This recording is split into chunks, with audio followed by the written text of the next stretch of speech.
Shalom, selamat pagi. Puji Tuhan. Kita bertemu kembali Bapak Ibu Saudara sekalian. Mari kita berdoa sebelum kita merenungkan firman Tuhan. Bapa di dalam surga, pada pagi hari ini kami berterima kasih karena Engkau memberikan hari yang baru, memberikan kesempatan kepada kami untuk kami hidup dan menikmati karya-karya-Mu. Terima kasih Tuhan, kami mau merenungkan firman-Mu, tenangkan dan teduhkan hati kami, supaya kami bisa mengerti apa yang Tuhan mau dalam kehidupan kami, sehingga hidup kami selaras dengan kebenaran-Mu. Di dalam nama Tuhan Yesus, haleluya, amin. Puji Tuhan. Bapak Ibu Saudara sekalian, bacaan kita pada pagi hari ini masih tetap tidak terdapat di dalam kitab 1 Raja-Raja 21 ayat yang ke-17 sampai ke-29, panjang sekali. Tapi seperti biasa kita akan melompat-lompat. Puji Tuhan. Dan pada pagi hari ini saya akan memberikan judul yaitu kesabaran Tuhan. Puji Tuhan. Puji Tuhan. Kita tahu semuanya bagaimana kesabaran Allah itu yang tiada batasnya. Ya, panjang dan lebar kasihnya, kesabarannya diberikan kepada kita. Tuhan, kalau kemarin kita bicara tentang bagaimana Ahab itu merebut kebun anggur Nabot dengan berbagai cara, ya, sehingga Nabot mengalami kematian. Sesudah itu Isabel berkata kepada Ahab bahwa Nabot sudah mati, ambil kebun anggurnya. Ya. Tetapi ayat 17 mengatakan begini, tetapi datanglah firman Tuhan kepada Elia. Masih ingat Elia ya? Orang Tisbe itu bunyinya, bangunlah, pergilah menemui Ahab, perintah Tuhan, Raja Israel yang di Samaria. Ia telah pergi ke kebun anggur Nabot untuk mengambil kebun itu menjadi miliknya. Katakanlah kepadanya demikian, beginilah firman Tuhan, engkau telah membunuh serta merampas juga. Katakan pula kepadanya, beginilah firman Tuhan, di tempat anjing telah menjilat darah Nabot, disitulah juga anjing akan menjilat darahmu. Wah, firman Tuhan begitu keras Bapak Ibu ya. Si Elia ini mulai punya nyali, mulai ada keberanian ya, karena Tuhan yang membangun kembali keberaniannya Elia, sehingga Elia menyatakan apa yang Tuhan sampaikan kepada Ahab. Lalu Ahab berkata, sekarang engkau mendapati aku, hai musuhku.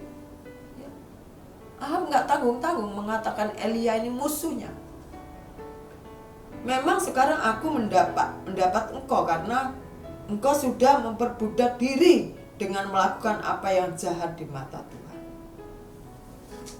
Puji Tuhan. Bapak Ibu Saudara yang dikasihi oleh Tuhan, apa yang sudah dilakukan Ahab beserta Isabel itu bukan berarti Tuhan tidak tahu ya. Bukan berarti Tuhan gak peduli dengan Elia ataupun dengan tingkah laku Ahab dan Isabel ini, membiarkan mereka. Seperti tadi saya katakan, Tuhan itu panjang sabar ya. Ayat 25, sesungguhnya tidak pernah ada orang seperti Ahab yang memperbudak diri dengan melakukan apa yang jahat di mata Tuhan, karena ia telah dibujuk oleh Isabel. Wow, yang membujuk dia ternyata istrinya. Bahkan ia telah berlaku sangat keji dengan mengikuti berhala-berhala, tepat seperti yang dilakukan oleh orang Amori yang telah dihalau Tuhan dari depan orang Israel. Kejahatan yang dilakukan Isabel beserta Ahab ini sungguh sangat luar biasa. Ayat 29 Bapak Ibu, sudahkah kau lihat bahwa Ahab merendahkan diri di hadapanku? Tuhan bertanya kepada Elia. Oleh karena ia telah merendahkan diri di hadapanku, maka aku tidak akan mendatangkan malapetaka dalam zamannya. Barulah dalam zaman anaknya, aku akan mendatangkan malapetaka atas keluarga. Ternyata kejahatan yang begitu kejam dilakukan oleh Ahab beserta istrinya. Pada saat Tuhan menghendaki, Tuhan memakai Elia untuk menyampaikan suatu kabar bahwa dia harus bertobat. Kalau dia menyadari kesalahannya, Tuhan akan tetap memberikan pengampunan. Tuhan tetap memberikan kesempatan kepada setiap orang yang ada di sini. Dikatakan, Bapak Ibu, begini, dan aku akan memperlakukan keluargamu sama seperti keluarga Yerobeam bin Nebat dan seperti keluarga Baesa bin Ahia. Oleh karena engkau menimbulkan sakit hatiku, kata Tuhan, dan oleh karena engkau mengakibatkan orang Israel berbuat dosa. Waktu Tuhan memakai Elia untuk menegur kejahatan Ahab, Ahab menyadarinya. Dia merobek jubahnya dan dia melakukan puasa. Tanda dia mau berubah, dia mau bertobat. Dan Tuhan memberikan kesempatan untuk dia menjadi manusia yang baru. Di dalam kitab Yesaya 1 ayat 18 yang bunyinya begini, Bapak Ibu, marilah, baiklah kita berkara, firman Tuhan, sekalipun dosamu merah seperti kirmisi akan menjadi putih seperti salju, sekalipun berwarna merah seperti kain kesumba akan menjadi putih seperti bulu domba. Itulah yang Tuhan lakukan kepada Ahab. Dia memberikan pengampunan, dia memberikan kesempatan kepada Ahab untuk menyadari segala kejahatan yang sudah dilakukan, dan Tuhan kembali memberikan pengampunan kepada Bapak Ibu Saudara yang dikasihi oleh Tuhan. Kita berkaca dari Ahab, kita berkaca dari Isabel, kita juga berkaca dari Elia. Mungkin kita juga pernah melakukan atau terbersit dalam pikiran kita untuk hal-hal yang melakukan hal yang tidak baik, ya, kepada orang terdekat kita, kepada teman-teman kita yang lain. Tetapi pada saat firman Tuhan yang kita baca, firman Tuhan yang kita dengar menegur kita untuk menyadari segala kesalahan, kekeliruan kita, dan kita mohon ampun kepada Tuhan, maka Tuhan tetap memberikan pengampunan kepada kita. Seperti halnya Tuhan sudah melakukan hal itu kepada Ahab. Betapa baiknya Tuhan, betapa sabarnya Tuhan. Kalau kita mungkin tidak akan pernah sabar. Sekali, dua kali, tiga kali orang melakukan kejahatan kepada kita, maunya daging kita, kita lawan dia. Maunya daging kita, kita juga akan hancurkan orang. Tetapi bedanya kita dengan Tuhan sangat kontras sekali.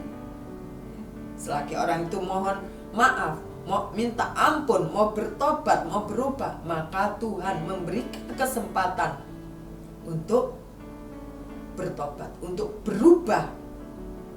Bapak Ibu Saudara yang dikasihi oleh Tuhan, setiap kita manusia tidak lepas dari pikiran-pikiran jahat, dari rencana, angan-angan, cita-cita yang jahat, karena itu memang kedagingan kita.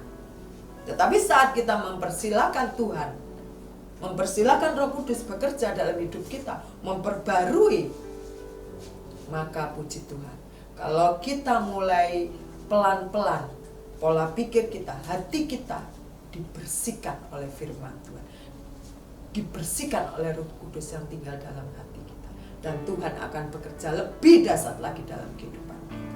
Puji Tuhan, Bapak Ibu Saudara yang dikasihi oleh Tuhan, kita tahu, kita mengerti betapa Tuhan adalah pribadi yang panjang sabar. Dengan begitu jangan sampai kita memperlakukan atau tidak menghormati lagi kesabaran Allah dengan kita bermain-main dosa.